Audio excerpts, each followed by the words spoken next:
नमस्कार। कैसे हैं आप सब? आशा करता हूं कि अपने अपने घर में स्वस्थ एवं सुरक्षित होंगे।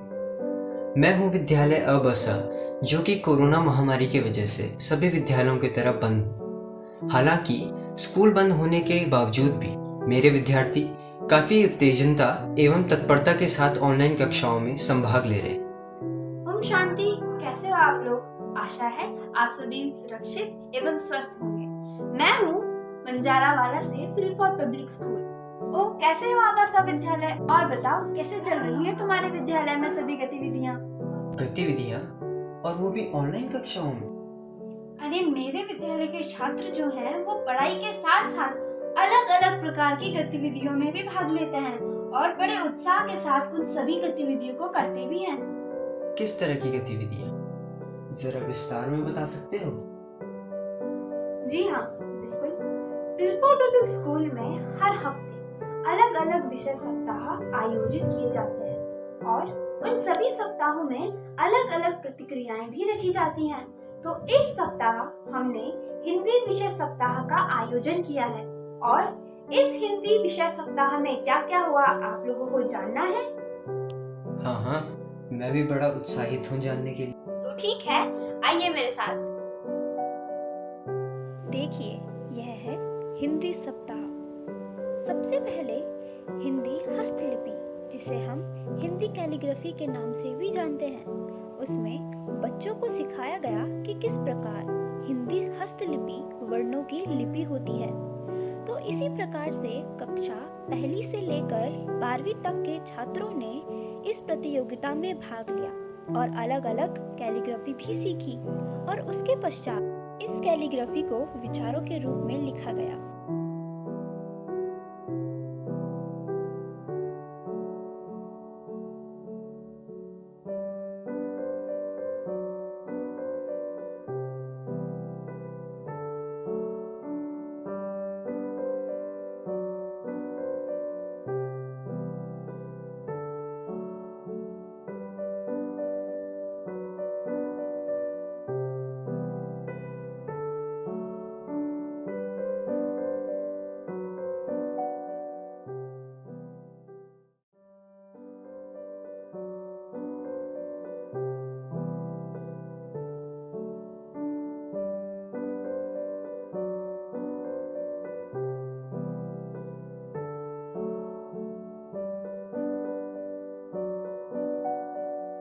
फिर हमारे बच्चों ने सीखा चित्रकथा लेखन।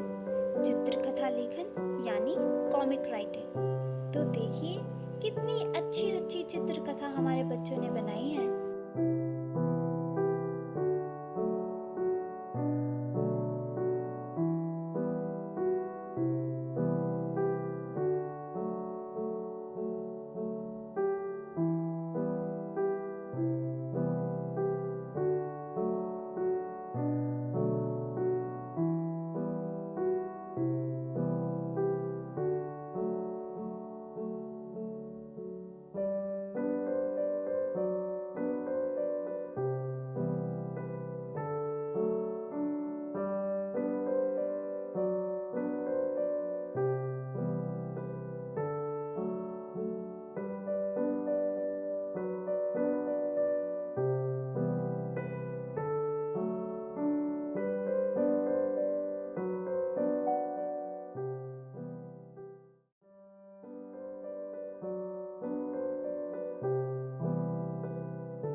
ओम शांति मैम। आज मैं आपको एक कॉमिक हिंदी की दिखाने जा रही हूँ जिसका नाम है फूला घर।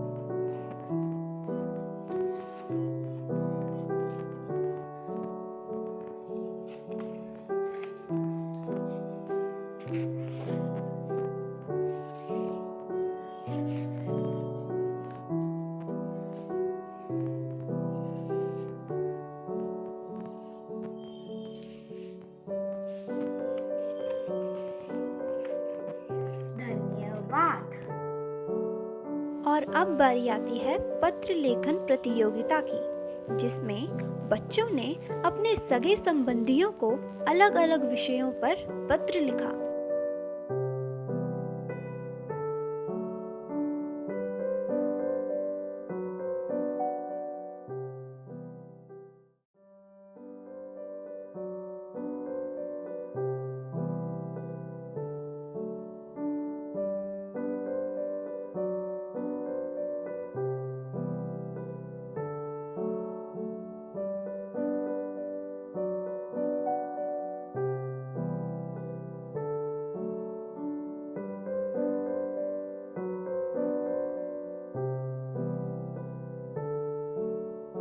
इसके बाद हमारे बच्चों ने काव्य पाठ प्रतियोगिता में भी भाग लिया, जिसमें बच्चों ने कई प्रेरणादायक कविताएं सुनाई और छोटे छोटे बच्चों ने तो बहुत ही अच्छी कविताएं सभी के समक्ष पेश की। ओम शांति। आज मैं प्रकृति की कक्षा 9 की छात्र आपके समक्ष एक कविता प्रस्तुत करने जा रही हूँ, जिसका शीर्षक है प्रकृति। हरे हरे खेतों में बरस रही हैं बूंदें, खुशी खुशी से आया सावन, भर गया मेरा आंगन। ऐसा लग रहा है मन की कलियां खिल गई जैसे, ऐसे ही आया वसंत लेके फूलों का जश्न। धूप से प्यासे मेरे तन को बूंदों ने दी ऐसी अंगड़ाई, कूद पड़ा मेरा तन मन, लगता है मैं हूँ एक दामन। यह संसार है कितना सुंदर, लेकिन लोग नहीं उतने अक्लमंद। यही है एक निवेदन, ना करो प्रकृति का शोषण। धन्यवाद। ओम शांति। मैं वंशाही कक्षा 10 का छात्र हूँ। आपके समक्ष श्री आनंद परम जी की एक छोटी सी कविता कोशिश कर हल निकलेगा प्रस्तुत करने जा रहा हूँ। कोशिश कर हल निकलेगा, आज नहीं तो कल निकलेगा। अर्जुन के तीर सा सद, मरुस्थल से भी जल निकलेगा। मेहनत कर पौधों को पानी दे, बंजर जमीन से भी फल निकलेगा। ताकत जुटा, हिम्मत को आग दे, फौलाद का भी बल निकलेगा। जिंदा रख दिल में उम्मीदों को, जिंदा रख दिल में उम्मीदों को, गरल के समंदर से भी गंगा जल निकलेगा। कोशिशें जारी रख कुछ कर गुजरने की, कोशिशें जारी रख कुछ कर गुजरने की, जो आज है थमा थमा सा चल निकलेगा। कोशिश कर हल निकलेगा, आज नहीं तो कल निकलेगा। धन्यवाद। ओम शांति। मैं शिता बद्री कक्षा 7 की विद्यार्थी आपके सामने कविता प्रस्तुत करने जा रही हूँ, जिसका शीर्षक है ये भारतवर्ष हमारा है। ये भारतवर्ष हमारा है, हमको प्राणों से भी प्यारा है या हिमालय खड़ा हुआ, संतरी रस्सी का अड़ा हुआ, गंगा की निर्मल धारा है। यह भारतवर्ष हमारा है। जन्मे थे यही राम सीता, गूंजी थी उनकी मधुर गीता। जन्मे थे यही राम सीता, गूंजी थी उनकी मधुर गीता। यमुना की शाम का किनारा है, यह भारतवर्ष हमारा है। तन मन धन प्राण चढ़ाएंगे, हम इनका मान बढ़ाएंगे। तन मन धन चढ़ाएंगे, हम इनका मान बढ़ाएंगे। जग का सौभाग्य सितारा है, यह भारतवर्ष हमारा है। जग का सौभाग्य सितारा है, यह भारतवर्ष हमारा है। धन्यवाद। ओम शांति। मैं श्री सत्यान आज आपके समक्ष कविता प्रस्तुत करने जा रहा हूँ। इस कविता का शीर्षक है अग्निपथ और इसके लेखक श्री हरिवंश राय बच्चन जी है। अग्निपथ अग्निपथ अग्निपथ, वृक्ष हो भले खड़े, हो घने हो बड़े, एक पत्र छाँव की मांग मत मांग मत मांग मत। अग्निपथ अग्निपथ अग्निपथ, तू न थमेगा कभी, तू न थकेगा कभी, तू न मुड़ेगा कभी, कर शपथ कर शपथ कर शपथ। अग्निपथ अग्निपथ अग्निपथ, यह महान दृश्य है, चल रहा मनुष्य है। अश्वमेध रक्त से लथपथ लथपथ लथपथ। अग्निपथ अग्निपथ अग्निपथ। ओम शांति। मेरा नाम रोनित पांडे है। मेरी कविता का नाम है जब डर के आगे जीत है। डर के आगे जीत है, फिर क्यों मन भयभीत है। जब साथ समझ समुदाय हो जाए, विजय तभी तय हो जाए। मुश्किलें जहाँ होती हैं, हल भी वहीं होते हैं। धर्म और संयम के पल जरा लंबे होते हैं तो क्या आज बंद हैं सारे मंदिर मस्जिद गुरुद्वारे। सब एक से लग रहे हैं आज इंसान सारे, न फर्क है ना कोई तर्क है। हाथ जोड़े हाथ उठाए एक ही दुआ मांग रहे सारे। धन्यवाद। कविता सूरज। रोज सुबह को सूरज आकर सबको सदा जगाता है, शाम हुई लाई फैलाकर अपने घर को जाता है। दिन भर खुद को जला जला कर यह प्रकाश फैलाता है, इसका जीना ही जीना है जो सबके काम आता है। ओम शांति। मैं कृष काला कक्षा 10वीं का छात्र आपके समक्ष एक कविता प्रस्तुत करने जा रहा हूँ। मेरी कविता का शीर्षक मेहनत का फल है। इसके कवि आलोकित शरद त्रिपाठी जी हैं। कुछ करना है तो डट कर चल, थोड़ा दुनिया से हट कर चल। लीक पर तो सभी चलते हैं, कभी इतिहास को पलट कर चल। बिना काम के मुकाम कैसा, बिना मेहनत के दाम कैसा। जब तक ना हासिल हो मंजिल तो राह में आराम कैसा।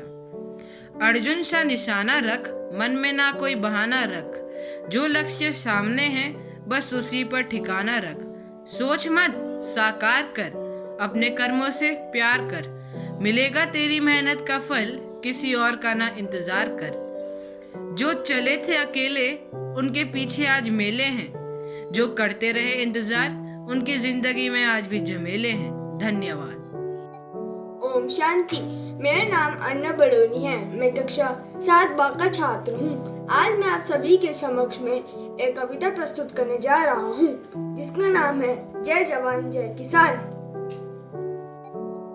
मरे जो देश के लिए प्रणाम उस जवान को, जिए जो देश के लिए प्रणाम उस किसान को। जय जवान जय किसान।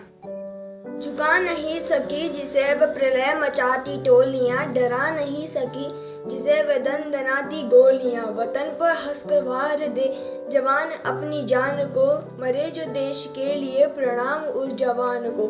जय जवान जय किसान। धरा उगल रही है स्वर्ण जिसके श्रम प्रताप से, सनात पुण्य भूमि है किसान के कलाप से। भुला सकेगा कौन भला मौन रक्तदान को, जिए जो देश के लिए प्रणाम उस किसान को। जय जवान जय किसान। पराक्रमी जवान मातृभू की शान बान है, परिश्रमी किसान से ये देश भाग्यवान है। प्रणाम रम्य भूमि के जवान को किसान को, जय जवान जय किसान। मरे जो देश के लिए प्रणाम उस जवान को, जिए जो देश के लिए प्रणाम उस किसान को। जय जवान जय किसान। धन्यवाद। ओम शांति। आज मैं आपके सामने एक हिंदी की कविता प्रस्तुत करने जा रही हूँ। उस कविता का नाम है पेड़ लगाओ। हरा भरा संसार बनाओ, जन्म दिवस पर पेड़ लगाओ। हरियाली से खुशहाली, सुंदरता मन भरने वाली। पेड़ों और प्रकृति का नाता, बच्चों के जैसे माता। फूल फल सब तुम पाओ, जन्म दिवस पर पेड़ लगाओ। जन्म दिवस पर पेड़ लगाओ। धन्यवाद। मैम, मेरी कविता का शीर्षक है बड़ों का सदा ही आदर करना। बड़ों का सदा ही आदर करना, उनका दिल कभी ना दुखाना। करोगे इनकी तुम जो सेवा, तभी मिलेगा तुमको मेवा। सुबह सवेरे करो नमन, सभी बड़ों के छुओ चरण। लेकर सबका आशीर्वाद, शुरू करो तुम अपनी कार। Thank you ma'am.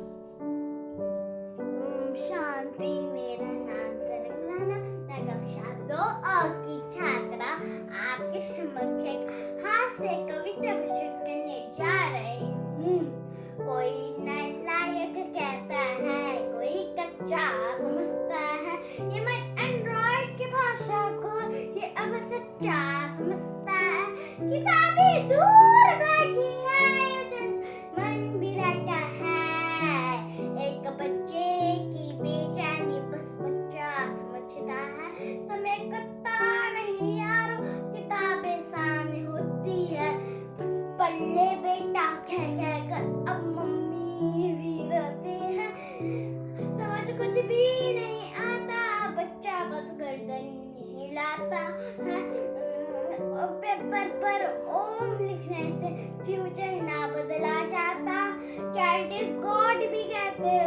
और हमसे खफा भी रहते हो।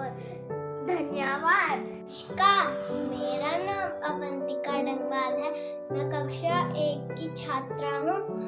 आज मैं आपके सामने एक हास्य कविता प्रस्तुत करने जा रही हूँ, जिसका शीर्षक है क्लास मॉनिटर।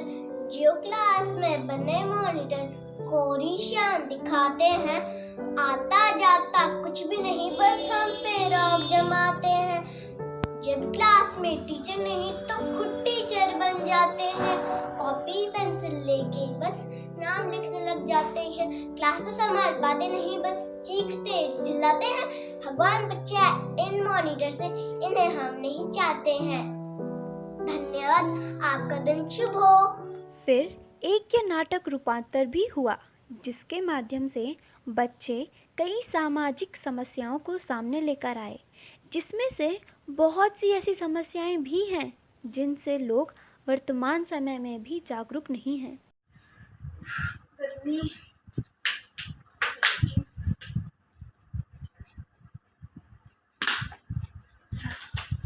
जाके प्यास बुझी, उसको फेंकू कहाँ? अरे कोई देख तो नहीं रहा। चलो आज इसे भी काम में लाया जाए। राम राम भाई, और बताओ सब बढ़िया? अरे हाँ, तुम बता। अरे वो छोड़, तू ये बता कुछ कमाई हुई है नहीं? अरे हुई है ना, ये देखिए लगभग 10-15 ऐसी बोतलें हैं। अब तोड़ जोड़ कर लगाया जाए तो 200-250 का मुनाफा हुआ है। हाँ तो इससे पहले कोई देखे, जा जल्दी से पीछे वाले नल से पानी भर के आ जाए। हाँ बस अभी गया और अभी आया। भाई साहब, आपके पास पानी की बोतल होगी क्या? जी मैडम, ये लीजिए 20 रुपए हुए आपके। गर्मी।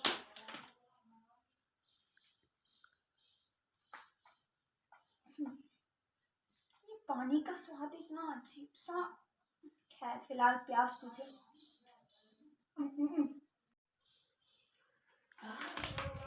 अब इसे फेंकूं कहाँ? अरे ये क्या कर रही हो? क्या कर रही हूँ मतलब? ओह, अब समझ आया, तुम वो स्वच्छता अभियान वाली लड़की हो ना? तो तुम्हारी जानकारी के लिए बता दूं कि मैं ये प्लास्टिक की बोतल कूड़ेदान में ही फेंक रही थी। शहर की स्वच्छता का ध्यान तो है तुम्हें, लेकिन अगर मैं कहूँ कि ये प्लास्टिक की बोतल ऐसे ही फेंककर तुम अपने शरीर के अंदर गंदगी को जगह देने का रास्ता बना रही हो, तो क्या मतलब? तुम कहना क्या चाहती हो? रुको, मैं समझाती हूँ। मान लो कि तुम्हारी इसी फेंकी हुई बोतल में कोई दोबारा से गंदा पानी भरकर तुम्हें फिर से बेच दे तो? हाँ, बात तो सही है।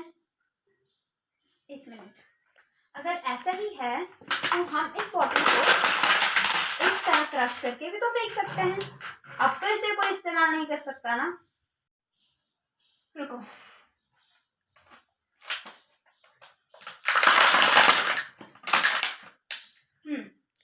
तो अब बताओ, अब तो ये पहले जैसी हो गई ना?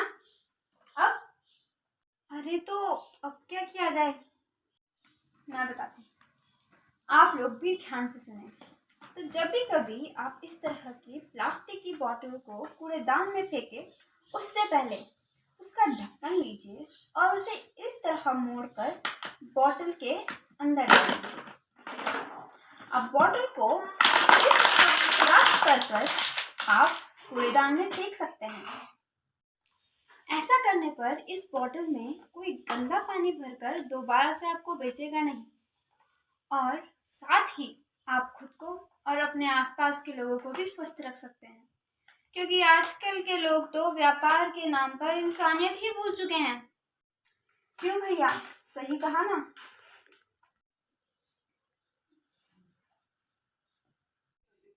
अरे अश्विन, पढ़ाई कर ले बेटा, तेरे भले के लिए बोल रही हूँ। अरे मम्मी पढ़ लूंगा। हाँ हाँ मैं समझ गया, मैं पढ़ लूंगा। 1 घंटा पढ़ लूंगा, 2 घंटा पढ़ लूंगा, मैं पढ़ लूंगा मम्मी, पढ़ लूंगा। क्या आप सब भी यही घरेलू हिंसा के शिकार हैं? क्या आपसे भी यही सब टॉर्चर नहीं सहा जाता? सेम पिंच हमसे भी नहीं सहा जाता। तो इसी बात में आपका साथी होने के कारण मैं आपको एक रैप सुना देता हूँ। गाय हमारी माता है और हमसे पढ़ा नहीं जाता है, अल्फा बीटा देख के हमारा सिर खुजलाता है, बातें करना आता है पर फिजिक्स केमिस्ट्री मैथ साइंस सब दिमाग के ऊपर से चल जाता है। हाँ बेटा, माँ बाप तो ऐसी ही है और पैसा पेड़ से आता है।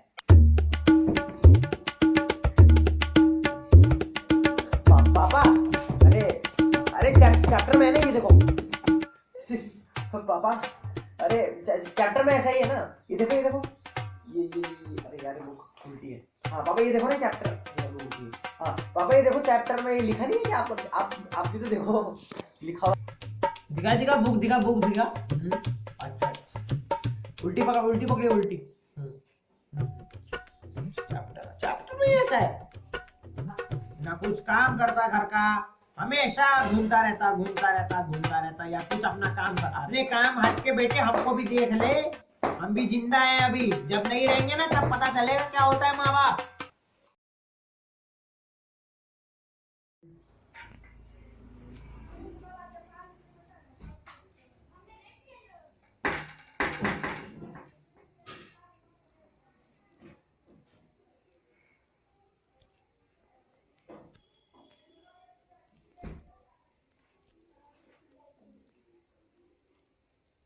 पहचान में नहीं आ रहा हूँ क्या?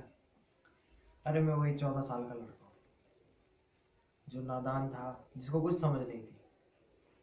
पूरी जिंदगी बस अपने माँ बाप को कोसा, बस अपने माँ बाप की डांट सुनी। ऐसा लगता था वो डांट पहले टॉर्चर है, पर अगर अब सोचूं, पिताजी को बीते हुए 12 साल हो चुके हैं, माताजी को बीते हुए 3 साल हो चुके हैं। जब हमारे पास कोई चीज होता है ना, हमें उसका मूल्य पता नहीं चलता जल्दी से, पर जब वो हमारे हाथ से, चाहे वो पानी क्यों ना हो, पानी को हम ऐसे बहाते हैं तो हमें ऐसा लगता है क्या है। पर अगर हमारे पास पीने के लिए पानी ना हो या किसी भी चीज के लिए हमारे पास पानी ना हो तो हमारा जीवन व्यर्थ है, हम वहां पे एक दिन भी नहीं जी सकते। वैसे ही जब तक हमारे पास माँ बाप रहते हैं हम उनका कदर नहीं करते, हम उनके बारे में सोचते भी नहीं है, बस सोचते हैं कि अपने आप कैसे खुश रहें, ये करे कैसे करें, वो कैसे। वो हमें पेट काट काट के पढ़ा रहे होंगे ना, हम उनको कभी भी अच्छे से कभी कुछ नहीं कहेंगे जब तक आपको कुछ अपने लिए कुछ नहीं चाहिए। और आपके माँ बाप ने अपना पूरा जीवन आपके लिए कर दिया है, हर चीज आपके लिए, और हम लोग, हे खुदा तूने क्या इंसान बनाया, अपने माँ बाप से प्यार करना ही नहीं सिखाया। अब मुझे ही देख लो, पापा को मुझे कैसे डांटते थे, कैसे मारते थे, कैसे बोलते थे। मुझे बड़ा बुरा लगता था, कभी कभार लगता था घर छोड़ के ही चल जाऊं। आर्मी में रह के पता चला कि घर घर होता है और कुछ नहीं। हर चीज का एक समय होता है, हर चीज एक ना एक समय के बाद याद जरूर आती है। इतना कहना चाह रहा हूं कि आप मेरी बात सुनो, आप अपने माँ बाप से इतना प्यार करो, इतना प्यार करो, इतना प्यार करो कि वो अगर आपके लिए कुछ कर भी रहे हैं ना तो जी जान लगा के करेंगे, और जितना आप उनको लगेगा कि जितना वो कर रहे हैं ना उतना आपको भी दिख रहा है। वरना अगर कोई भी कुछ करे तो हमें क्या कुछ फर्क ही नहीं पड़ता है, हम ऐसे हो चुके हैं।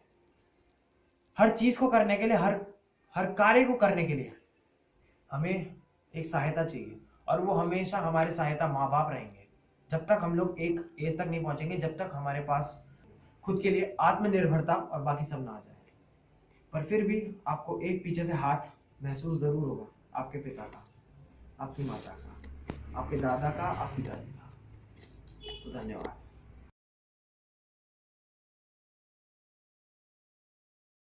शांति, मैं शिवरंजनी कर्माकर कक्षा 7 ब की छात्रा आप लोगों के सामने एक एकल नाटक की प्रस्तुति लेकर आई हूँ। इस नाटक का शीर्षक है सत्य की महिमा। यह एक प्रेरणादायी नाटक है। गोपाल तीसरी कक्षा का छात्र था। वह बहुत ही होशियार और ईमानदार था। वह सदा सत्य बोलता था।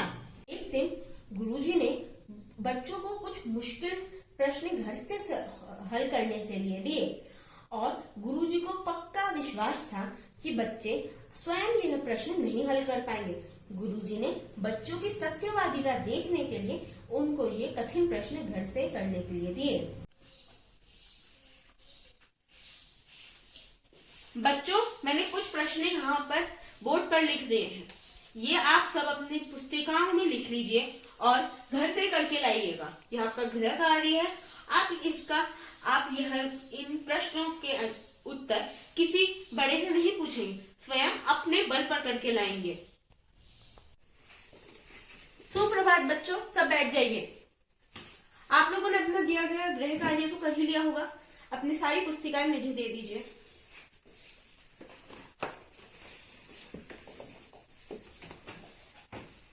मैं भी देखता हूँ कितने बच्चों ने सही उत्तर लिखे और कितनों ने गलत।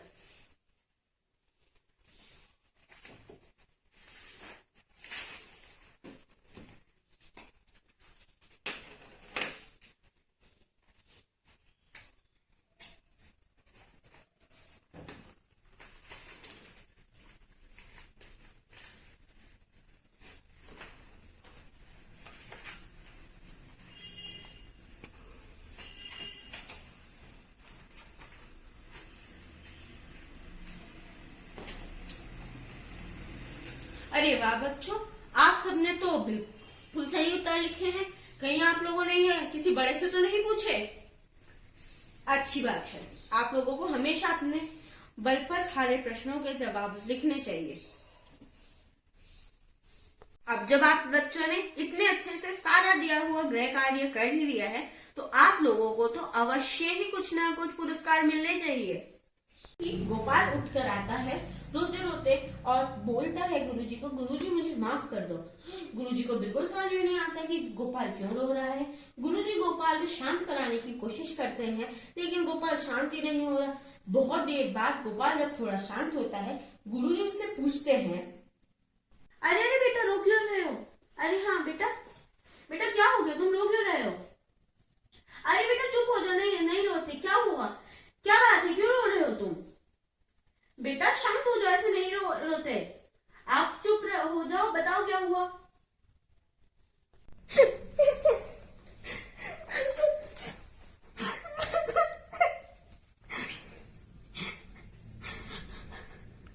गुरुजी, ये सारे प्रश्न मैंने स्वयं हल नहीं किए हैं। ये प्रश्न मैंने अपने भाई से पूछ के हल किए हैं, इसलिए मैं पुरस्कार का नहीं दंड का अधिकारी हूँ गुरुजी। जी गोपाल की सत्यवादिता पर बहुत प्रसन्न हुए।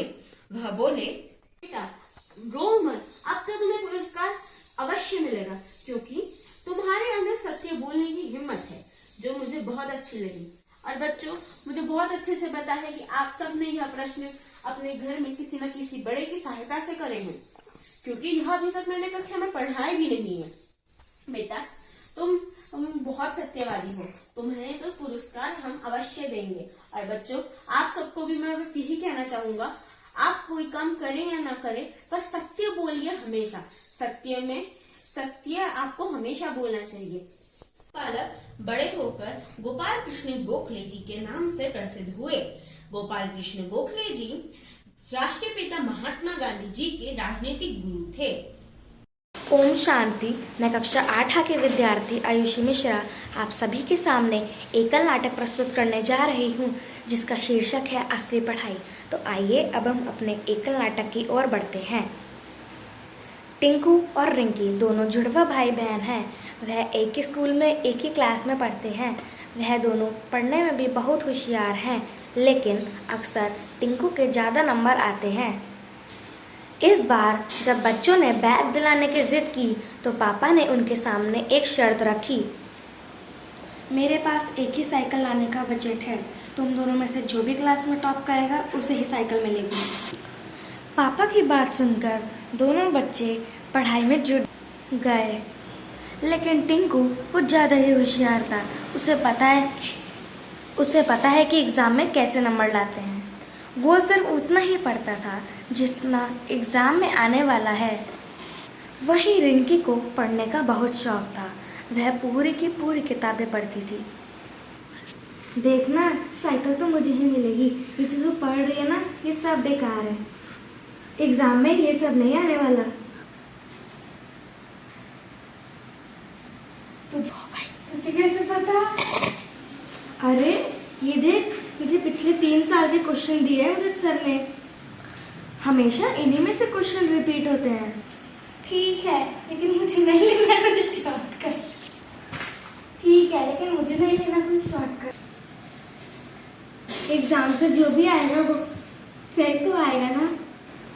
मुझे पढ़ने दे, डिस्टर्ब मत कर। बच्चों ने अपने अपने तरीके से पढ़ाई की। फाइनली एग्जाम हो गया। ये एग्जाम खत्म, मस्ती शुरू। कुछ ही दिनों में रिजल्ट का दिन आ गया और वही हुआ जैसा हर बार होता था। टिंकू ने टॉप किया, रिंकी सेकंड आई। ये अब मुझे बैग मिलेगा। हुर्रे! टिंकू को साइकिल मिल गई और वो बहुत खुश हुआ। ये लो तुम्हारा बैग, लेकिन हाँ, ये याद रखना कि ये तुम दोनों का है। कभी कभी रिंकी को भी इसको स्कूल ले जाने के लिए दे देना। उसी दिन शाम को चिंकी और टिंकू का रिजल्ट अच्छा आने पर उनके पापा उन्हें बाहर खाना खाने लेके चले गए।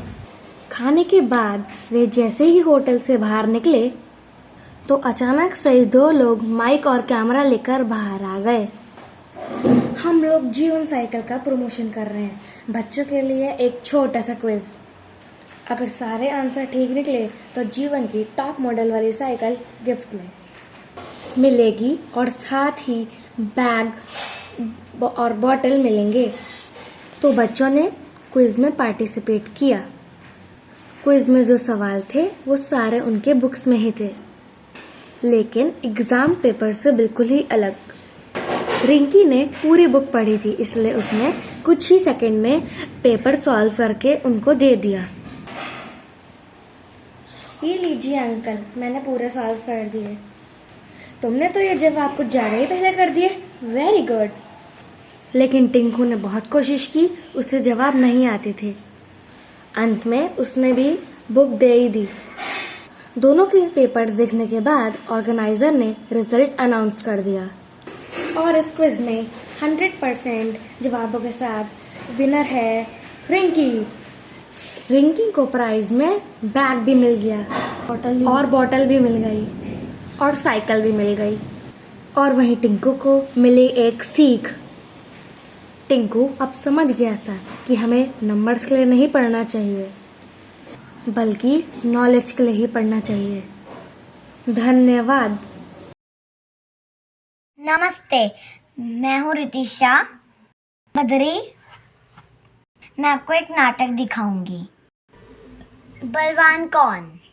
मैं सबसे बलवान हूँ। नहीं, मैं तुमसे ज्यादा बलवान हूँ। नहीं मैं। नहीं मैं।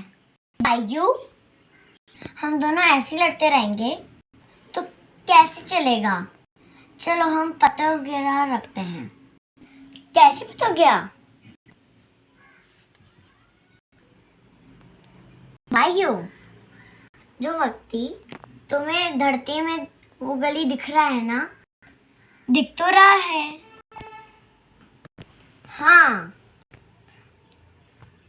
तो उसने जो जैकेट पहनी है हमें वो उतारनी है। बस इतना सा काम, वो तो मैं आराम से कर लूंगा। देखते हैं वायु, कितनी ठंडी, कितना ठंडा है। सोरा, मैं तो हार गया। अब देखते हैं तुम कैसे कर पाते हो। सूरज गर्म हो रहा है। अचानक से ठंडी का मौसम बदल के गर्म कैसे हुआ?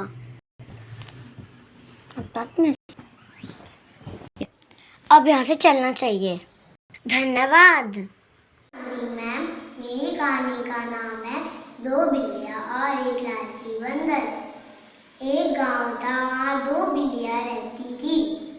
एक का नाम था कालू, दूसरी का नाम था लालू। उन दोनों में बहुत अच्छी दोस्ती थी। वो दोनों कभी कभी झगड़ा भी करते थे। एक दिन उनको बहुत भूख लगी थी। वो खाने के लिए कुछ ढूंढने गए। ढूंढते ढूंढते उन्हें एक रोटी का टुकड़ा मिला। रोटी के टुकड़े के पीछे वो दोनों आपस में झगड़ा करने लगे। एक ने कहा ये मेरा है, झगड़ा सुनकर वहाँ एक बंदर आ गया। ओम शांति मैम, मेरी कहानी का नाम है लालची कुत्ता। एक बार की बात है, एक कुत्ता था। उसको बहुत ही ज्यादा भूख लगी थी। तभी उसको एक रोटी का टुकड़ा दिखता है। एक नदी के ऊपर एक पुल था, उसके ऊपर चलता है और दूसरा कुत्ता उसको देख रहा होता है, बल्कि वो उसकी ही परछाई होती है। जैसे वो भागता है, उसकी रोटी नीचे नदी में गिर जाती है और वो बेचारा रोता हुआ घर चले जाता है। धन्यवाद। हमें इस कहानी से ये शिक्षा मिलती है कि हमें कभी भी लालच नहीं करना चाहिए। सुप्रभात, मेरी कहानी का नाम है कौवा और लोमड़ी। एक बार कौवे ने एक रोटी देखी। कौवा रोटी लेकर एक पेड़ पर बैठ गया। लोमड़ी ने देखा कि लोमड़ी ने उसकी रोटी को देखा, सोचा कि आज कौवे को मूर्ख बनाया जाए। लोमड़ी उसके पास गई और बोला, कौवा मामा, आप अच्छा गाते हो, मुझे भी सुना दो। तो कौवे ने जब मुंह खोला, उसकी रोटी गिर गई। तब लोमड़ी ने उसकी रोटी उठाई, तब भाग गई। बेचारा कौवा मूर्ख बन गया। धन्यवाद।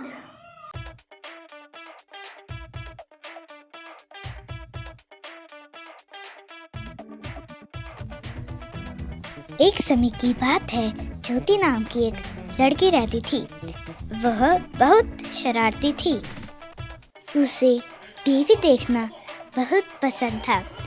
वो जैसा टीवी में देखती वैसा ही करती। मैं तो आयरन मैन की तरह ऊपर से कूद सकती हूँ। मैं तो कैप्टन अमेरिका के जैसे ऊपर से कूद सकती हूँ।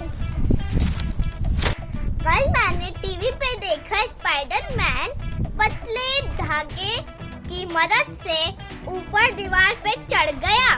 हाँ, मैंने भी देखा। वो दीवार से कूदा और उसे कुछ भी नहीं हुआ। फिर तो हम भी कूद सकते हैं। मैं कल रस्सी लेकर आऊंगी। पहले हम दीवार पर चढ़ेंगे और दूसरी तरफ छलांग लगाएंगे। बहुत मजा आएगा। हा हा हा। दोनों सहेलियां छत पर गईं और रस्सी को मजबूत चीज से बांध दिया और नीचे आ गईं। चलो अब हम स्पाइडरमैन की तरह छत पर चढ़ते हैं और कूदते हैं। ज्योति रस्सी पर चढ़ने लगी। वो रस्सी पर नहीं चढ़ पा रही थी। उसने जोर लगाया और रस्सी ही टूट गई। हम स्पाइडरमैन की तरह ऊपर नहीं चढ़ सकते तो क्या हुआ? हम छत से तो कूद सकते हैं ना? ज्योति दीवार पर चढ़ने लगी। रीना, ज्योति, दीवार से पीछे हट जाओ। ये तुम क्या कर रहे थे? हम दीवार से कूद रहे थे।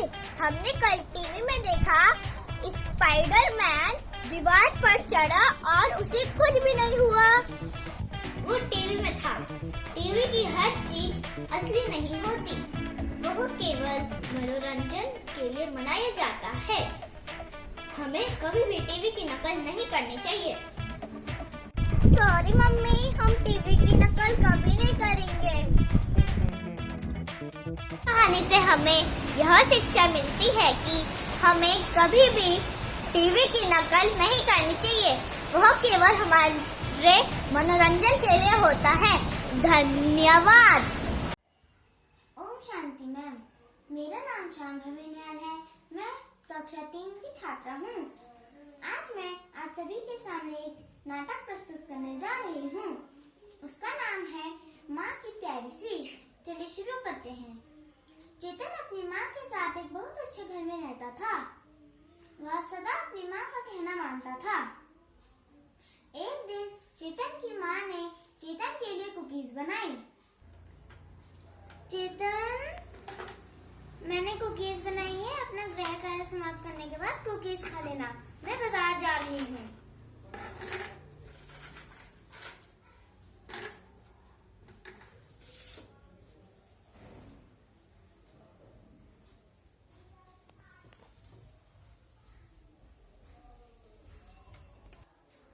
चलो फटाफट से अपना गृह कार्य समाप्त करने के बाद फटाफट से ढेर सारी कुकीज खा लेता हूँ।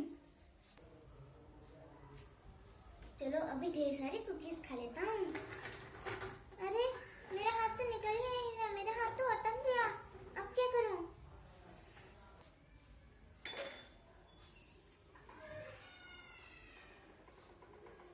चेतन, अपने हाथ से ढेर सारी कुकीज छोड़कर 2 या 3 कुकीज निकालो।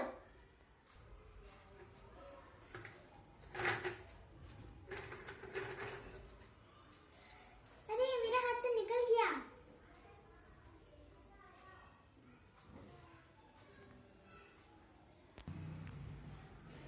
चेतन, तुमने इससे क्या सीखा? मैंने इससे यह सीखा कि किसी भी चीज का लालच नहीं करना चाहिए और जितना चाहिए उतना ही लेना चाहिए। धन्यवाद। ओम शांति। मेरा नाम हर्षिता कुमार है। मैं कक्षा 3 व की छात्रा हूँ। आज मैं आपके सामने एक नाटक प्रस्तुत करने जा रही हूँ जिसका नाम है मन सुंदर तो तन सुंदर। चलिए तो फिर शुरू करते हैं। एक जंगल में बहुत सारे जानवर थे। उनमें से बंदर और एक कौवा भी था। बंदर कौवे का बहुत मजाक उड़ाता रहता था। अरे कौवा, तुम कितने काले हो, छी, तुम्हें इस जंगल में कोई भी रखना नहीं चाहेगा। तुम तो इस जंगल में रहने लायक ही नहीं हो। ठीक, वह उदास होकर दूसरे जंगल में चला जाता है। अरे वाह, कितने सुंदर है, चलो पूछता हूँ। अरे हंस भाई, क्या मैं इस नदी में नहाकर तुम्हारी तरह सुंदर हो जाऊंगा? कौवा भाई, तुम खुद ही नहाकर देख लो। अब मैं हंस की तरह सुंदर हो जाऊंगा।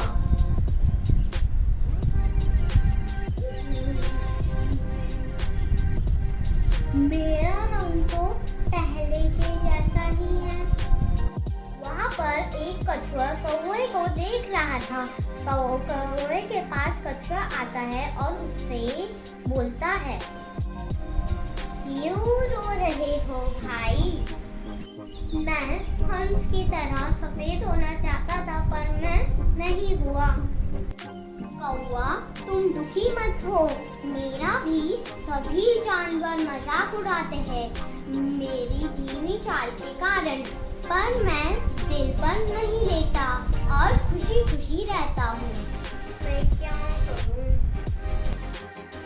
अब से हम दोनों दोस्त हैं। तुम जैसे हो वैसे ठीक हो।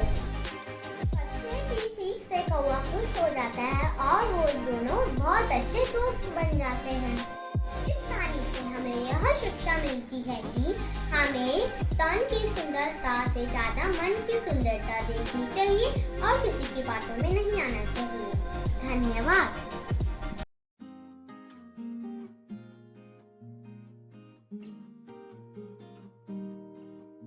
कक्षा का दृश्य, सभी छात्र खेल रहे हैं। घंटी बजती है और अध्यापिका कक्षा में प्रवेश करती है। नमस्कार अध्यापिका जी। नमस्कार बच्चों, बैठिए।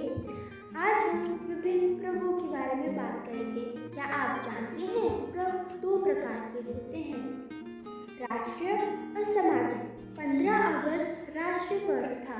क्या आप बता सकते हैं कि कौन कौन से पर्व सितंबर के महीने में आते हैं? अध्यापिका जी मैं बताऊंगी। गणेश पूजा और जन्माष्टमी। बिल्कुल सही कहा बेटा, मगर एक त्योहार ऐसा भी है जो हमारा अर्थात सभी शिक्षक और विद्यार्थियों का भी है। ऐसा कौन सा त्योहार है अध्यापिका जी जो आपका और हमारा है? आप जानने का प्रयत्न रखें, मैं कल फिर पूछूंगी। घंटी बजती है, सभी छात्र सोचते और बातें करते हुए बाहर चले जाते हैं। पूर्व घर आते ही कैलेंडर पर कुछ खोजता है। माँ बड़ी हैरानी से पुरु को देखकर पूछती है, स्कूल से आते ही कैलेंडर में क्या खोज रहे हो बेटा? हाँ, अध्यापिका जी ने कहा है हमारा और उनका एक त्योहार आने वाला है सितंबर के महीने में। मैं वही ढूंढने का प्रयत्न कर रही थी लेकिन मुझे मिल नहीं रहा। बेटा, उस त्योहार का नाम है शिक्षक दिवस। शिक्षक दिवस? शिक्षक दिवस क्यों मनाया जाता है माँ? 8 सितंबर 1888 को डॉक्टर राधाकृष्ण जी का जन्म हुआ था। वह हमारे भारत देश के दूसरे राष्ट्रपति थे। उन्हीं के जन्मदिन के तौर पर हम शिक्षक दिवस मनाते हैं। अच्छा माँ, शिक्षक दिवस किस प्रकार मनाया जाता है? हर वर्ष 5 सितंबर को शिक्षकों को भेंट व फूल देकर उन्हें सम्मानित किया जाता है। वाह, अब मैं भी कल फूल ले जाऊंगी। आप मुझे कल फूल दे देना माँ। अवश्य बेटा। पुरु माँ के साथ हाथों में 2 फूल लेकर विद्यालय के बाहर पहुँचता है। पुरु बेटा, अपने शिक्षक का अच्छी तरह से अभिनंदन करना, उनके चरण स्पर्श करना। पुरु एक फूल माँ को देता है और उनके चरण छूकर कहता है, माँ, आप भी तो मेरी शिक्षक हो। आपने मुझे सदा सत्य के राह पे चलना सिखाया है और मुझे संस्कार तथा अच्छी शिक्षा दी है। माँ भावुक होकर पुरु को गले से लगा लेती है। धन्यवाद। ओम शांति। मेरा नाम वैभवी नौटियाल है। मैं कक्षा 6 की छात्रा हूँ। आज मैं आपके समक्ष एक कहानी प्रस्तुत करने जा रही हूँ और मेरी कहानी का शीर्षक है समय का सदुपयोग। अरे, अभी तक पढ़ रही हो? चलो खाना खाते हैं।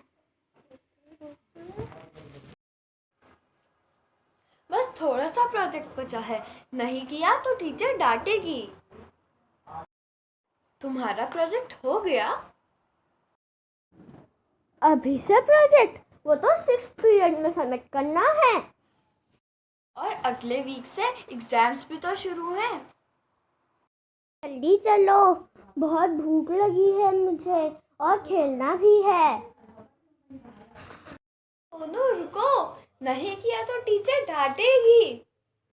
बेटा, अब तुम बड़े हो गए हो, तुम्हें खेल कूद के साथ अपनी पढ़ाई पर भी ध्यान देना चाहिए। हाँ मम्मी, कल से पक्का। बेटा, समय का सदुपयोग करना अपनी बहन से सीखो। वह अपना कोई भी काम कल पर नहीं टालती है। पापा, मैं कल से पक्का यही करूँगा। अभी मैं खेलने जाऊँ प्लीज़। पापा, अब मैं खेलने जाऊँ? जब तक मैं खेलूँगा नहीं तब तक मुझे पढ़ाई समझ में नहीं आएगी। और बानी की परीक्षा में सिर्फ 2 ही दिन बाकी थे। बच्चों, सोमवार से तुम्हारी परीक्षा शुरू हो रही है ना? अच्छे से तैयारी करना और अच्छे अंक लाना। सोनू बेटा, मुझे तुम्हारी बहुत चिंता हो रही है। तुम हमेशा अपनी हर बात कल पर टाल देते हो। तुमने सब अपनी पूरी पढ़ाई कर ली है ना? अरे पापा, परीक्षा में अभी पूरे 2 दिन बाकी हैं। मैं बाद में पढ़ लूँगा। पापा, अब मैं खेलने जाऊँ?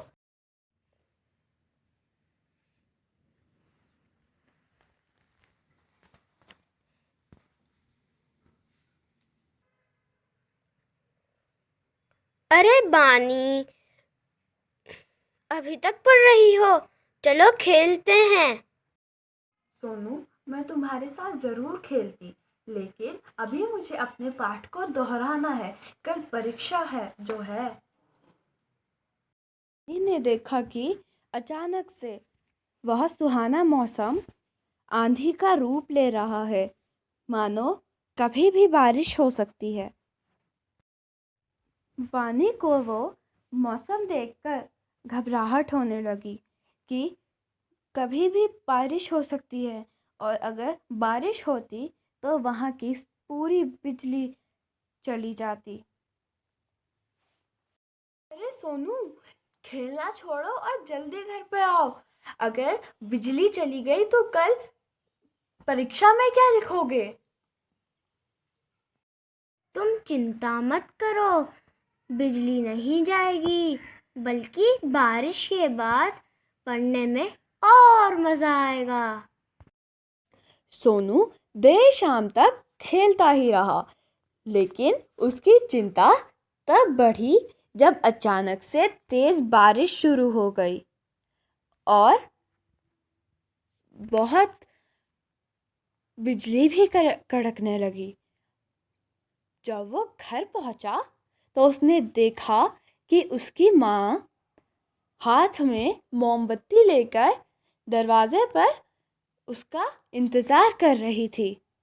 उसके घर की ही नहीं बल्कि पूरे गांव की बिजली चली गई थी और वो घर पहुंचकर ज़ोर ज़ोर से रोने लगा। मुझे तो कुछ भी नहीं आता। अगर मैंने कल परीक्षा में कुछ भी नहीं लिखा तो मैं तो फेल हो जाऊंगा।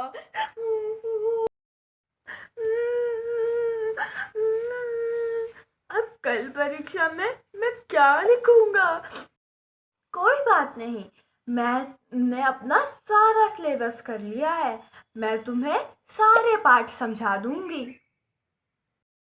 दूसरे दिन दोनों परीक्षा देने खुशी खुशी अपने विद्यालय चले गए। इससे हमें यह शिक्षा मिलती है कि हमें समय का दुरुपयोग नहीं करना चाहिए। धन्यवाद।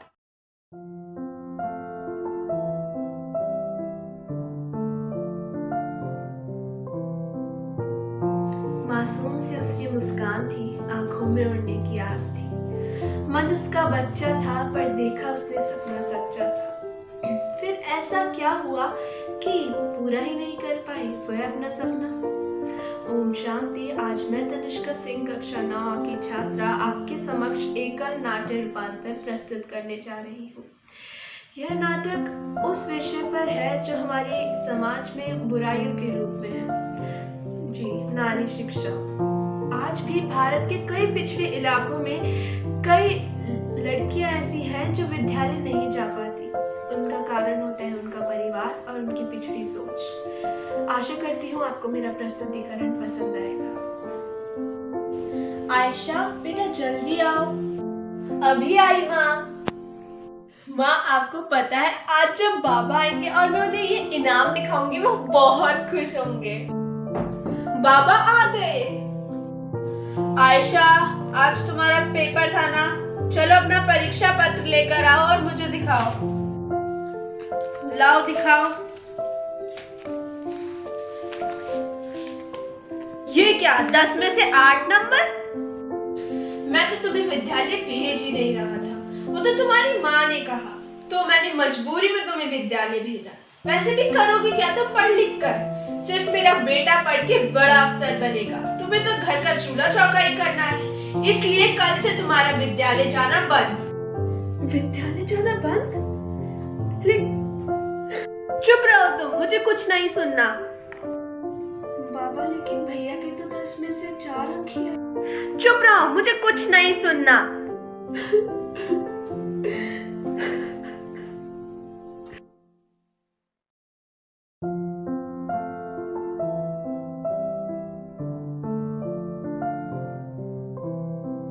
मैं बस इतना ही कहना चाहूंगी, अगर लड़की को पढ़ाओगे तो अपना ही नहीं देश का भी स्वाभिमान बढ़ाओगे। धन्यवाद।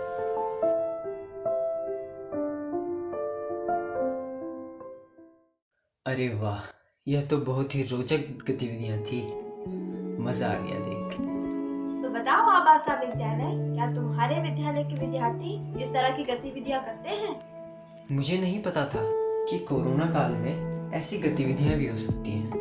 मैं तो बस चाहता था कि मेरे बच्चे अगर पढ़ाई से जुड़े रहेंगे तो स्कूल का माहौल भी बरकरार रहेगा। लेकिन सिर्फ पढ़ाई से जुड़े रहना ही काफी नहीं, अपितु रहकर भी विद्यालय में अलग अलग प्रकार की गतिविधियां कर सकते हैं और इन गतिविधियों से ज्ञान भी बढ़ता है और साथ ही बच्चे उत्साहित भी रहते हैं। बात तो तुमने सही कही। तो देखा आज आपने, अब जुड़े रहना हमारे साथ। अगले सप्ताह विज्ञान विषय शुरू होने वाला है और उससे संबंधित जो भी प्रतिक्रियाएं होंगी वो मैं आपको जरूर बताऊंगी। हाँ, मैं भी तैयार रहूँगा देखने के लिए और साथ ही साथ अपने विद्यार्थियों को ऐसी गतिविधियों में हिस्सा लेने के लिए प्राध्यापक भी करूँगा। अच्छा, तो मैं चलता हूँ और आने वाले सप्ताह से पहले अपने विद्यार्थियों को प्रेरित करता हूँ कि अब हम फिलफोर्ड पब्लिक स्कूल की तरह भिन्न भिन्न गतिविधियों में भाग लेंगे।